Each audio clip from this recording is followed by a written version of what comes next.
I wanted to volunteer again, this time in High River. So I decided to check out the place where I'd been told to go, which is the Church of Jesus Christ of Latter-day Saints building on South Ridge Drive in Okotoks that had been converted into a command center of some kind for volunteers. So I'm here and I'm going to go check it out, see what they have for opportunities for me to serve. So when I entered the building, I find this plastic and red tape, which I followed to the back of the building, and there, sure enough, is a command center here. And this man came to talk to me, so I got an interview. Yeah, my name is Nels Ludlow. Okay. And I'm part of the Church of Jesus Christ of Latter-day Saints Emergency Disaster Response Committee in Salt Lake, and they assign us to go and to help organize and set up the relief effort. Our responsibility is just to go and make sure we get the command center set up, get everything organized and running. Things once it's set up and gets running, then the local people who we bring in to help with that basically help run it. We can't do it by ourselves. Not only are we doing this one, but they serve all over the world and disasters everywhere, millions and millions of dollars every year. All of this money that is used in these disaster response come from donations from our members. They donate to what we call a humanitarian fund, and all of the money in that fund is used to pay for these relief efforts. It is amazing to me, wherever we go, to see that members of the church are willing to give of their time and means and travel great distances to help people they don't even know. Because of the way the church is structured, we're able to get members of our church who are usually, we call them volunteers, but they're usually given assignments to come and help with these, and they show up by the hundreds or the thousands, whatever we need. While we've been working here, we've had as many as 1,300 show up on one particular day to help. Or if we need 50 or 150, we usually get the desired quantity of volunteers. I give a lot of credit to all of the people who are willing to help, because this doesn't happen with one individual.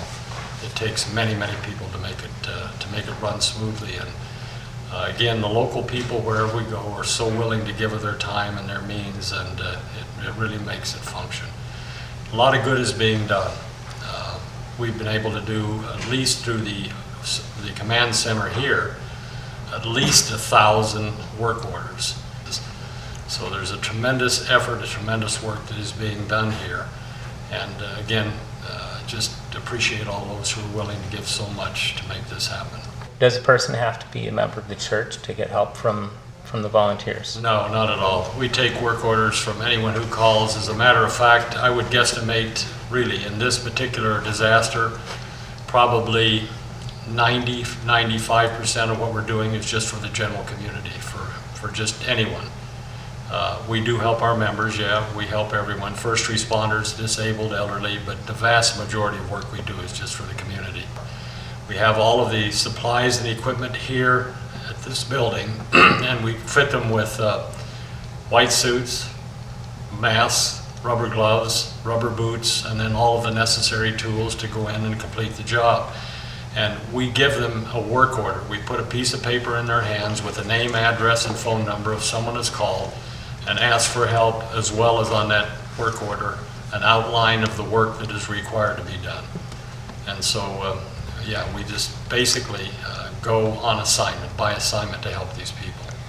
And how do people in the communities find out about this opportunity, that they could call a number and get help? Initially, it's by assessment. We send people out to pass out flyers, door to door, basically. Once we start working in the community, word of mouth, they know who we are. We wear the Mormon Helping Hands shirts. It's kind of a red badge of courage, so to speak. People know who we are. They recognize.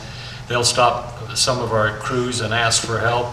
We've also had some newspaper articles written with phone numbers they can call. We've had references to our group from the Red Cross, from other organizations that know about us. So there are a variety of ways, but the best way, I believe, is by word of mouth. So we're happy to work with other organizations, and we do all over. The Red Cross, Salvation Army, many of these other groups we work with. A lot of times we'll get calls from other organizations like the Catholic Charities.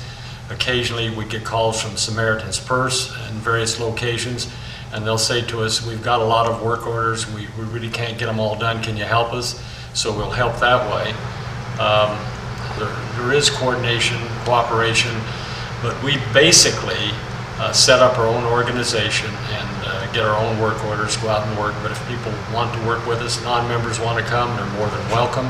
It's amazing what can happen, what can be accomplished when no one cares who gets the credit.